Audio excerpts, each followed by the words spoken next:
So, first and foremost, if you can find the Democracy Hub press release for me, because they and CPP jointly initiated an action to compel the state to change the name of our main airport in Accra from Kotoka International Airport, because Lieutenant Kotoka and Efrifa were the two men behind the overthrow of Kwame Nkrumah in 1966. Now, they believe that's not a way to go if you want to really, really honor the memory of Nkrumah. Yeah. So if you have that statement, Yes. Do you want to read it? Sure, I got it here. It says Democracy Hub joins the CPP to file lawsuit to remove Kotoka's name from Accra International Airport. It's dated Monday, 24th February 2025. all right. On this historic day, Democracy Hub, in collaboration with the Convention People's Party (CPP), has filed a lawsuit at the Supreme Court of Ghana seeking the removal of Kotoka's name from Accra International Airport. This legal action is part of a broader effort to correct a historical injustice, challenge the glorification of unconstitutional rule, and reaffirm Ghana's commitment to democratic governance. The 1992 Constitution of Ghana firmly rejects coup d'etat, making it a duty of every citizen to defend democracy against military interventions. However, for 59 years, Ghana has lived with the contradiction of denouncing coup d'etat while continuing to honor one of the architects of the first military overthrow of an elected government. The continued veneration of Lieutenant General Emmanuel Kotoka, the man whose actions helped overthrow Ghana's 1960 constitution and derail the country's democratic progress, is an unacceptable contradiction.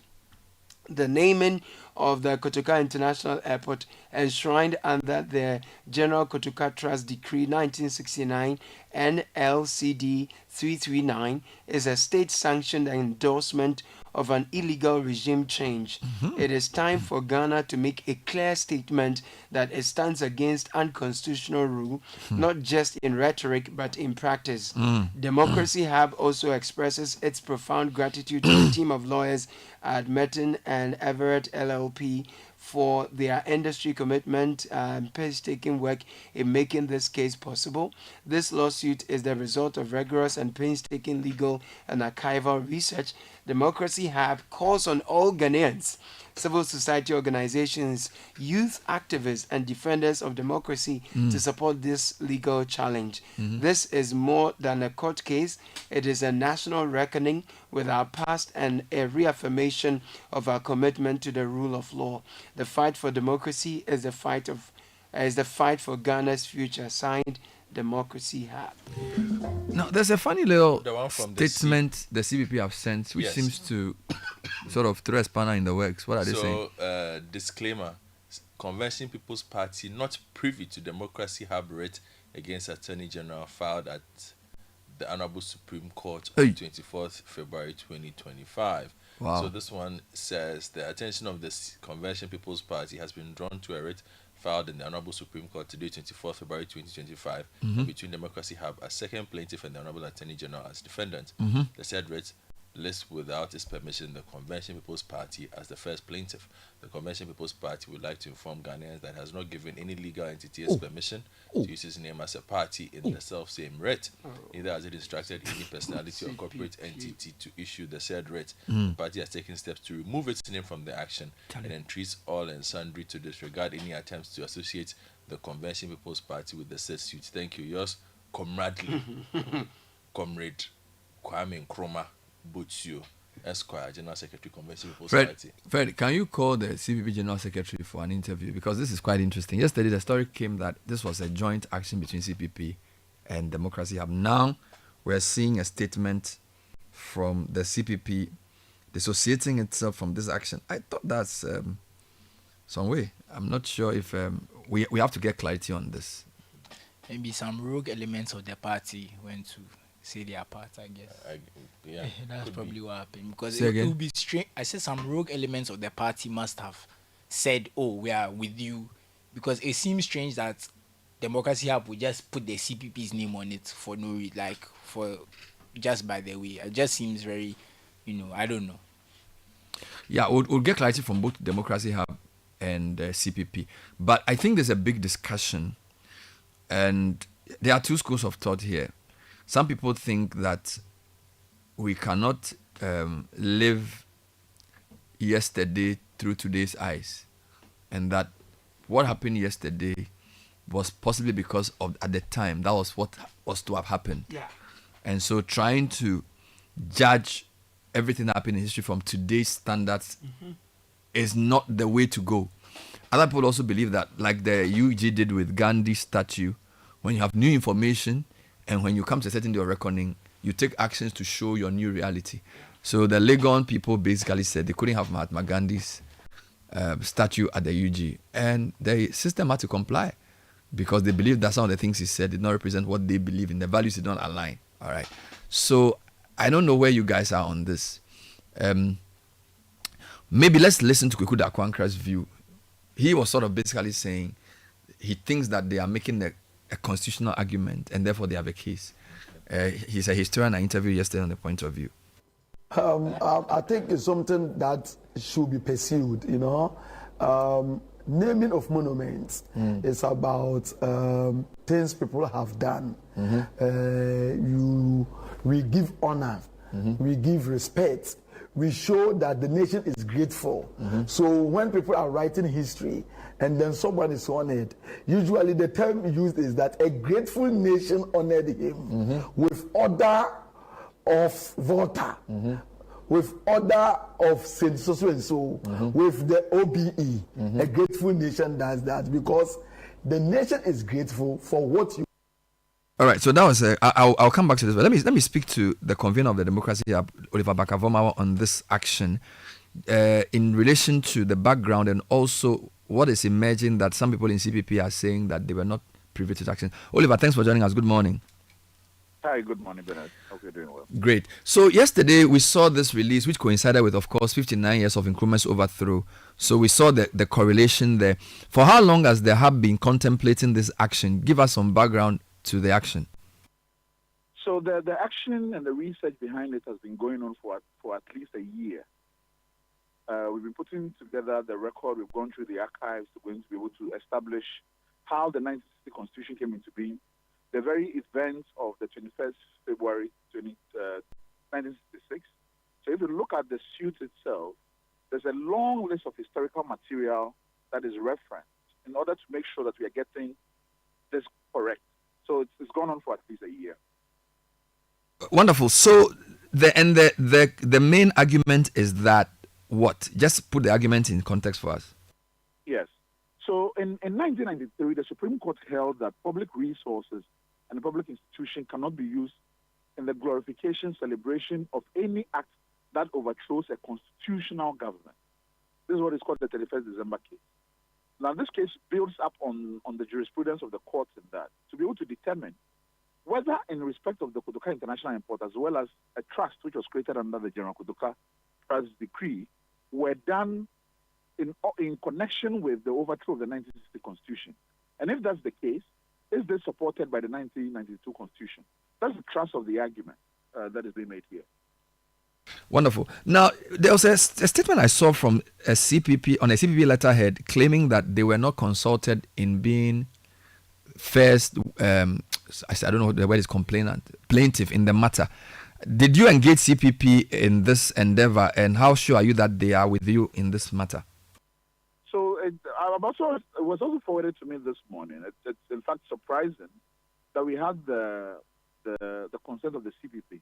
In fact, prior to this release, the current chair of the interim committee of the CPP, CPP's own internal structures have not been functional for a while, had a conversation with me and mentioned that, since the suit was filed, other elements within the party have been raising objections, as well as were the MPP elements within the party.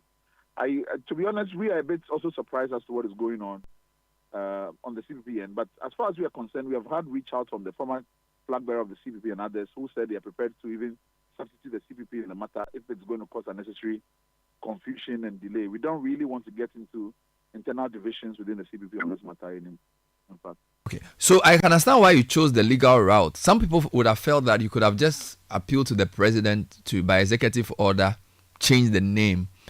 Some people also thought maybe Parliament could have been the route. Why the judiciary as the angle? So the first thing is that, unlike some of the namings that the former president did, this case cannot be, it can't be the same thing, because for this airport, it was because of a decree that was passed. So it's an act that allows the name to be so. So the president cannot, by executive instrument, do anything about it.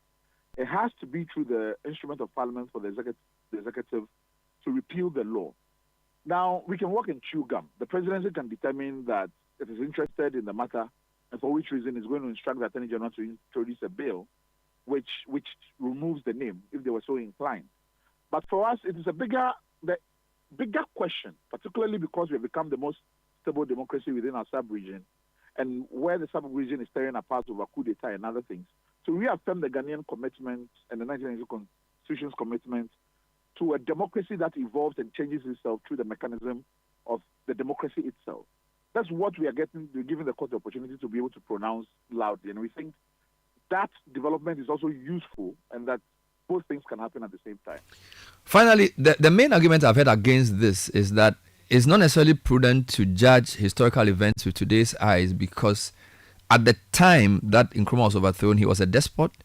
There was a one-party state, and he had lost favor. And indeed, Kotoka was hailed as a liberator at the time of the coup. So that even though hindsight has taught us that Nkrumah was probably right in a lot of the things he did, many people alive at the time believe that Kotoka saved them from something pretty bad. And number two, the naming of the airport after Kotoka is part of our history. So history is conflictual, history is difficult. So we have to accept it and move on. And that this is a bit of revisionism. How do you reply?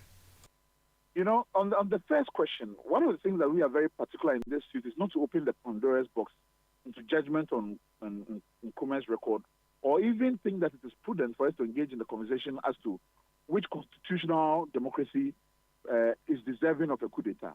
It's a standard by which even the Fourth Republic does not want to be judged, we think. The bigger question for us is narrow, as to whether or not, based on the court's own reasoning as to what the 1992 Constitution supports, the naming of the airport is done to glorify Kotoka's role in the overthrow of the 1960 Constitution. I do not accept the view that there was no way for Nkrumah to have been removed through the mechanism of the democracy. In fact, we go into a great deal to be able to show that everything that happened was, in fact, constitutional, and that there was mechanism constitutionally, including, for instance, mobilizing a political project and replacing parliament then. If we are to judge that by the same standards today, some people could say, well, there's no way practically to be able to remove the two-party states, and NDC and NPP are a problem, and that no credible third-party project can be done unless through a coup d'etat. We don't want to get there. Every democracy has its challenges, but the commitment we have is to be able to improve the democracy through the mechanism of that democracy itself. This is what this suit is about. Now, the question of revisionism. Listen, history is made up of both naming and renaming. So the process of determining, in the same way that Mumbai became Bombay and the names go back and forth, even the project of removing the name is also part of history. For us, it's not about revising a bitter record. In fact, we can't do that. All we are saying is that what is this country entitled to project as its best element? If the 1992 Constitution is what we use as an indicator of what we should project, then it tells us clearly, at least the 31st December case emphasized, that of all the things we can choose, coup is not one of the ones that the Republic should be valorizing, at least a coup against a constitutional democracy. So that's what we want to be able to hold the democracy to its own commitment around that issue. On the bigger question, I think some people have talked about, okay, this opens a bigger box. Does it mean that all coup makers ought to be removed and things like that? No. In fact, if the Kotoka airport was named after Kotoka, for any other thing but his role in the overthrow of the 1960 Constitution, we don't think that there will be a case to be made under the 1992 Constitution. There's, of course, a moral argument to be made, but it's not a legal one there. So for us here, it doesn't make any difference whether Kotoka is named after a street in Malata or at the airport. No. The bigger question is this to valorize a coup d'etat? And if it is the case, the Supreme Court says you cannot do that. It can be named after him because his name is the nicest one we have ever had. That, there's no legal remedy there, you know. This is a really interesting case. Do you have an idea of the timelines? When is there a hearing date? So we've just started this matter. The Attorney General must be served, and then they have 14 days from service to respond. We are also quite keen and interested in how the Attorney General intends to play this, because it gives an indication into this government's thinking. You know, so many times for persons like myself who identify as Nkrumahs, so many times the NDC has talked about, you know, there are of Nkrumahist traditions and things like that. We are really interested to see how they also play it in the courts. But yes, once the hearing is fixed, I think that this is a matter that we should all be engaged in the conversation at least, because it sets a benchmark for how tomorrow would be judged. Oliver, thank you so much for talking to us.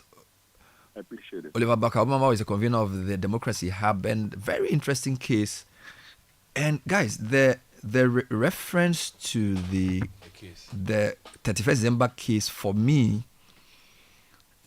is interesting, because I think the time MPP argued that this was MPP against the Attorney General, that 31st December cannot be celebrated because we cannot use state funds to celebrate 31st December as a public holiday, because that would be using state funds to celebrate a coup, and that was not right under our new constitution. And this is where they are getting their inspiration from. And I feel that's a really strong legal argument, which will take a lot of... You need somebody to argue forcefully to say this is not correct. Although I know that celebrating a holiday and having a name is not the same thing in terms of resource allocation, right? Celebrating a holiday may mean you go and do a parade, and therefore you have to use money. But I think it's in that spirit, there's a big conversation. No, I think it makes perfect sense, honestly, if we say we are not celebrating coups, because if you ask someone, why are we celebrating Kotoka? What are Kotoka's achievements? Almost everyone's going to say he overthrew Nkrumah. Maybe my history is not up to scratch, but what achievements does Kotoka have apart from he overthrew Nkrumah and he was killed in a counter coup? Yes. So the people he did it with felt like, oh, this guy, you know, he died young, so let's celebrate him, which is fine. I mean, also enough, because at the time there was a certain view that, you know, that after in Yeboah coup, some people believe that some of his allies in the overthrow of Nkrumah knew something about it. Do you understand? So that 1969 thing they did was sort of to say, we're actually sad that he died. Do you get my context? So it's like, no, the two of you did a coup, you brought Nkrumah to come and lead the thing, and now that thing is moving, there's some so-called counter coup that has killed one of the two. Do you understand? So it's like they used him and dumped him. So to sort of assuage the people from his part who said, you guys have used our guy to do this coup against Nkrumah, you've dumped him. Do you understand what I'm saying? So that history, in fact, a friend of mine sent me a very interesting excerpt of the Legon Observer, and I need to say that Legon Observer at the time was also anti-Nkrumah. We need to be clear on this. So in the 67 edition, there's actually a particular version where I can actually read an excerpt to you. Okay. They sort of speak very highly of Kotoka. So the title of that editorial, so this is Legon Observer, 22nd April 1967. Okay. And he was on the front page. The crisis, time for clear thinking. All right. And then in some point, it must be remembered that Kotoka was a national figure, a hero of the nation, not just of a section of it. The reaction to his death is sufficient evidence of this. No greater respect can be paid to his memory than to refrain from anything he would disapprove, and he would have hated nothing more than actions and words that would even unintentionally lead to disunity in the country in this moment of crisis. All right, now let me read the first two paragraphs. The murder of Lieutenant General E.K. Kotoka is a tragedy of incalculable proportions for the most beloved and respected member of the NLC and the real architect of Ghana's renaissance. Look at the words they are using. To be removed so suddenly from our nation's life by a mere lieutenant with what happens to be one of 200 soldiers, when the cleaning of the country is only just underway. It is a tragedy we cannot find appropriate words to describe. And this is the editorial, by the way. So as I said, this newspaper was very anti-Nkrumah in its initial stages. The tragedy throws the country into a profound crisis. Every patriotic citizen of Ghana is bound to reflect on the significance of the events of April 17, 1967. Is this the end of the efforts of Ghana to build a country worthy of those numerous Ghanaians who hate the absence of integrity in our national life, those who believe that the sole end of government is the well-being of the governed, and those who are determined to see to it that the evils which were enthroned in the citadels of power in the 50 years of CPP rule shall never regain their ascendancy in this country? Is this evidence of a basic absence of a moral conscience in this nation? Or is it indication of the parlous state of our armed forces? Whatever the answers to these questions, the country has been shocked into a fundamental reappraisal of itself. We must reassess our basic objectives, remold our tools, and decide with what determination we want to move forward.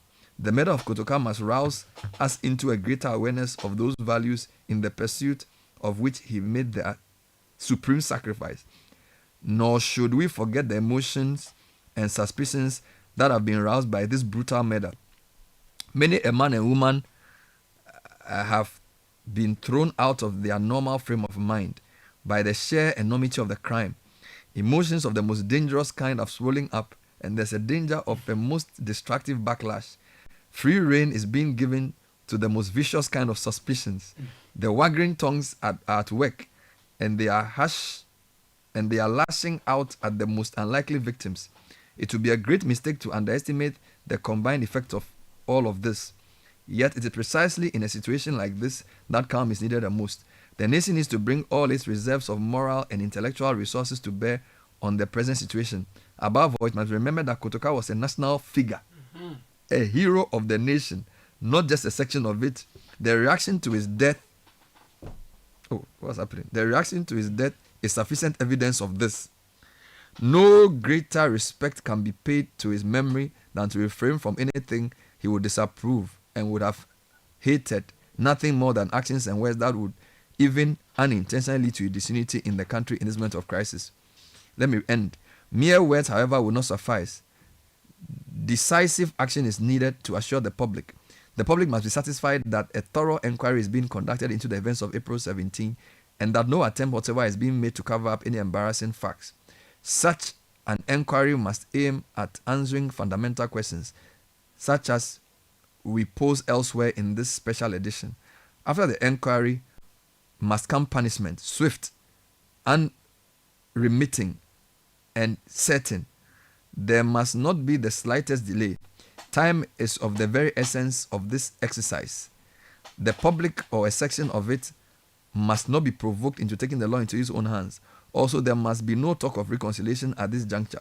To talk of reconciling the burgled to the burglar has never made sense and cannot make sense now. What is needed is just punishment.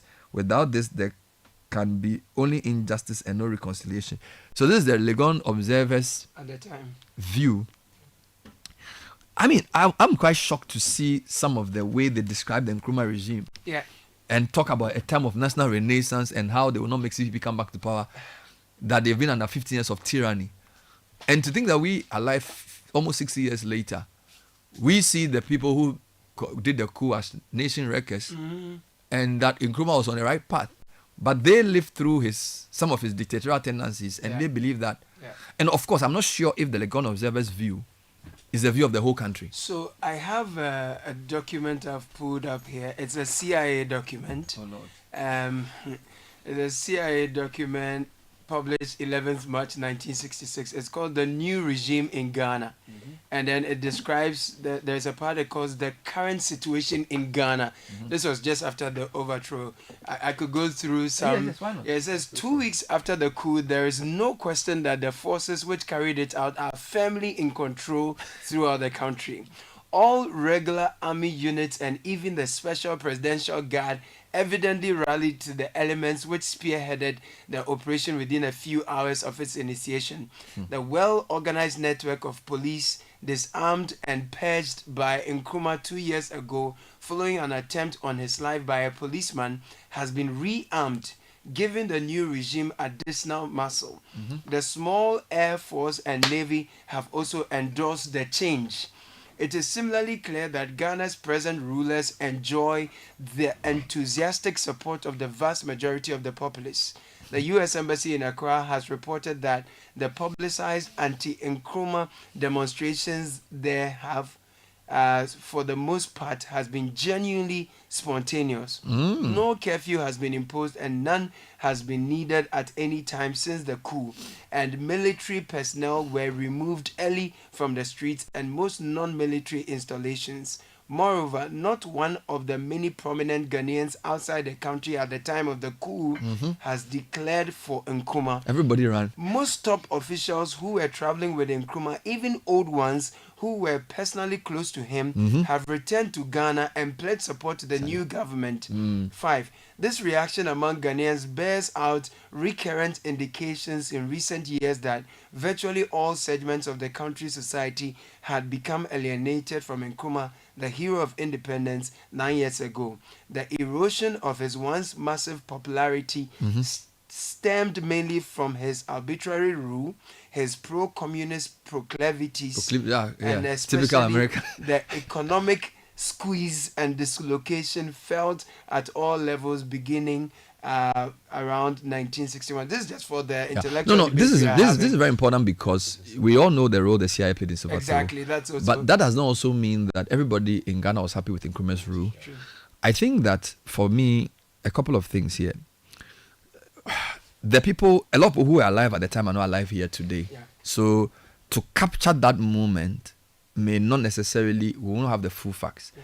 But I think we who live today also have a right to decide what to do now. Just like they decided to do what they wanted to do. Because we have hindsight, they didn't have foresight. At least we, you know what I'm saying? So we have an advantage of knowing what they did and what it has resulted in. They don't know what has happened after 60 years. True. Okay? So we are in a stronger position to say, what you did was wrong and we are not going to perpetuate it. True. Because the sentiment at the time may be based on the facts available. Yeah. 60 years have proved that Nkrumah was our best. And even though within the 3 years since 62 to 65-ish, he was unpopular for reasons we all know, the 15-year rule of Nkrumah set us on the right foundation. Okay, he made some mistakes that have also helped our leaders in terms of knowing how to play the international game. So for me, the fact that newspapers and writings of the time supported the coup does not make it right. Yeah. That's number one. Number two, the bigger question is, going forward, what can we do to avoid some of the challenges of the time? See how they wrote about Nkrumah as if it was the worst thing that ever happened. Yeah. That kind of divisive politics where everything about Nkrumah is bad or everything about Nkrumah is good is what has led us here. Yeah. Nkrumah was no saint, but not everything he did was bad. But if you read even that excerpt I read, they are basically saying, we don't want that group that led us for 50 years to ever come to power again, and that Ghanaians are under a season of renaissance.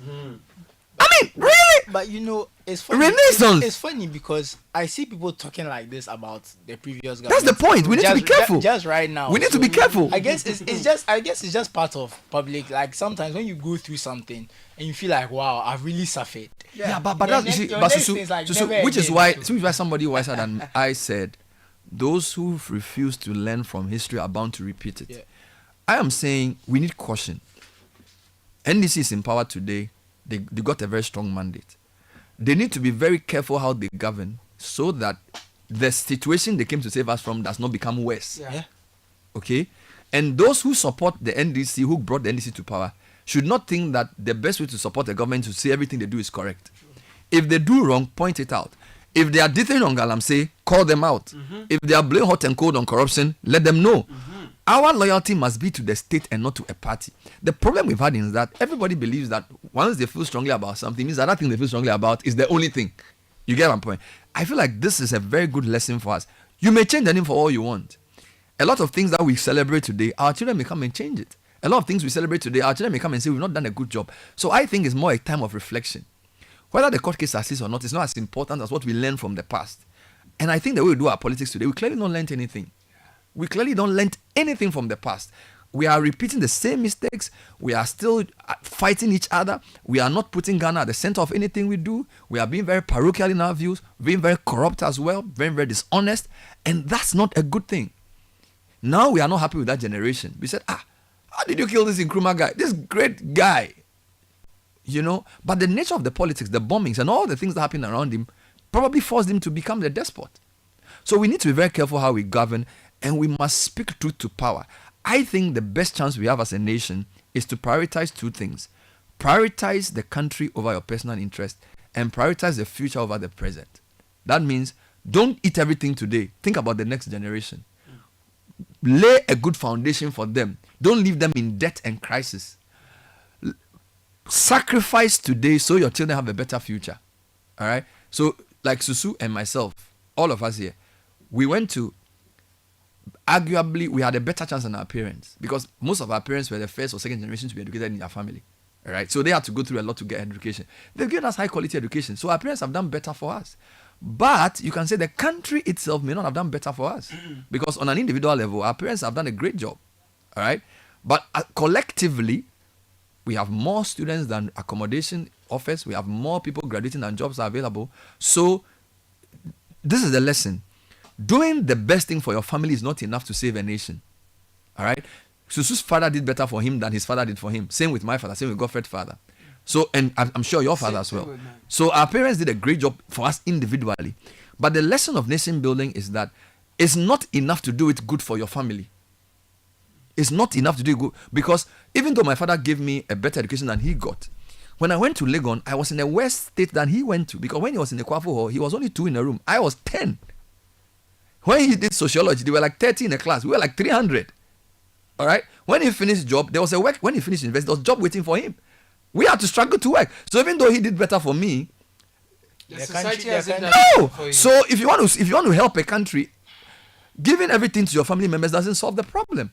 If you don't work, so if you don't have the mindset of what is happening to a generation, what is the collective, we can never proceed.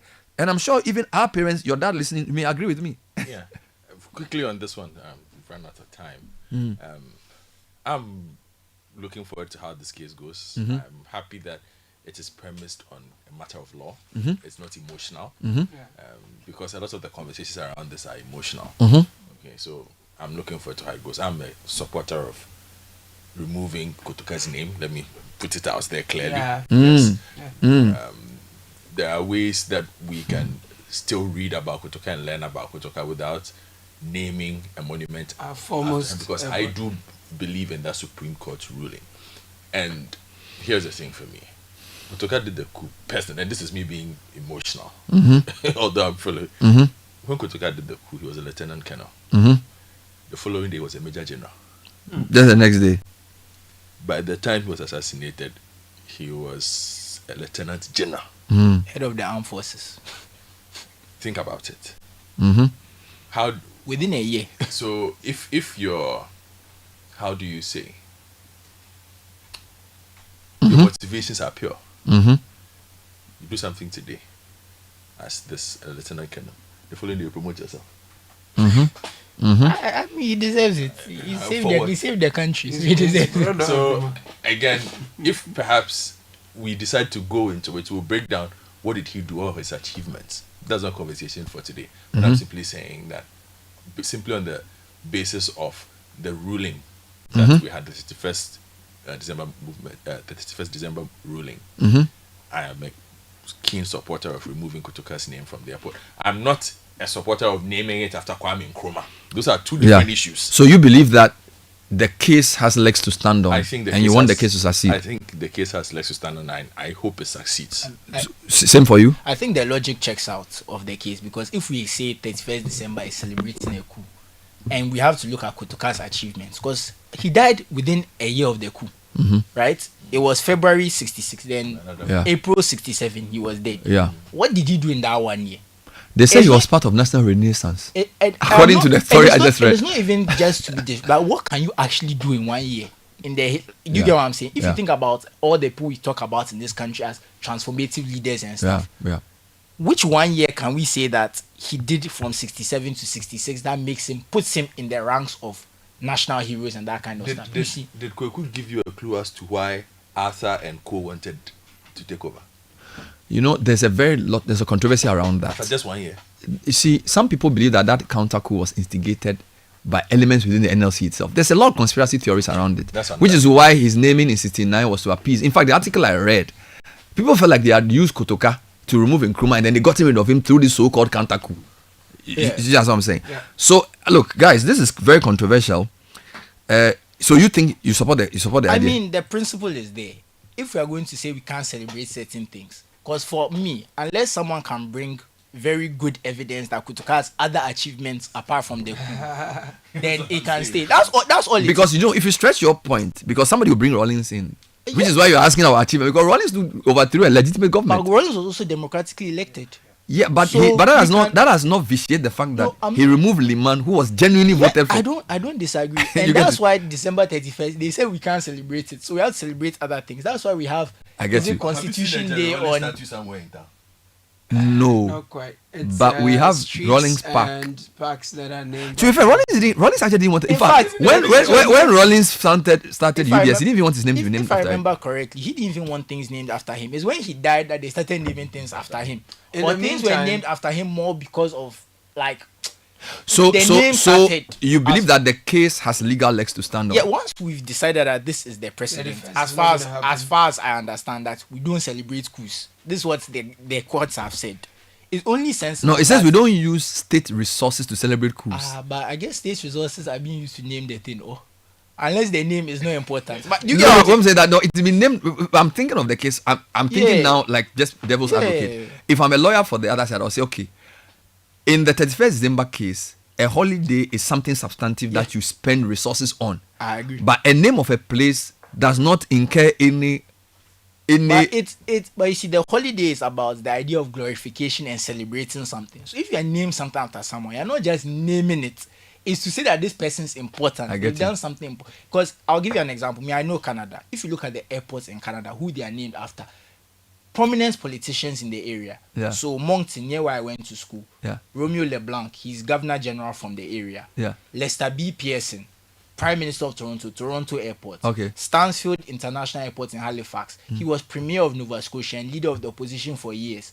You can go on and on. Pierre Trudeau International Airport in Montreal, former Prime Minister. So you can see that people don't name things after people for fun.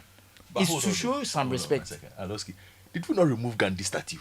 We did. But Gandhi is not from Ghana. You know what I'm saying? If we removed Gandhi statue. Yeah, but but in Ghana, but it's different because Gandhi is Indian and there was a strong intellectual view that he should go.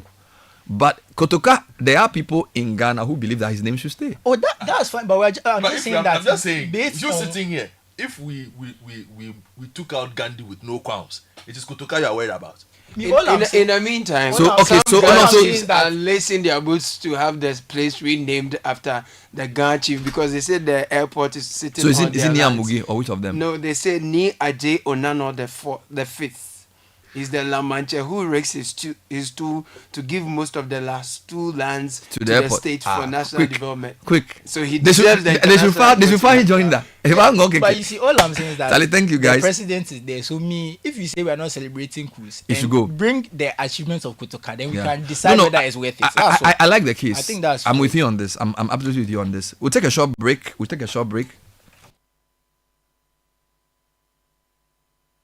The City Breakfast Show, the city's biggest conversation.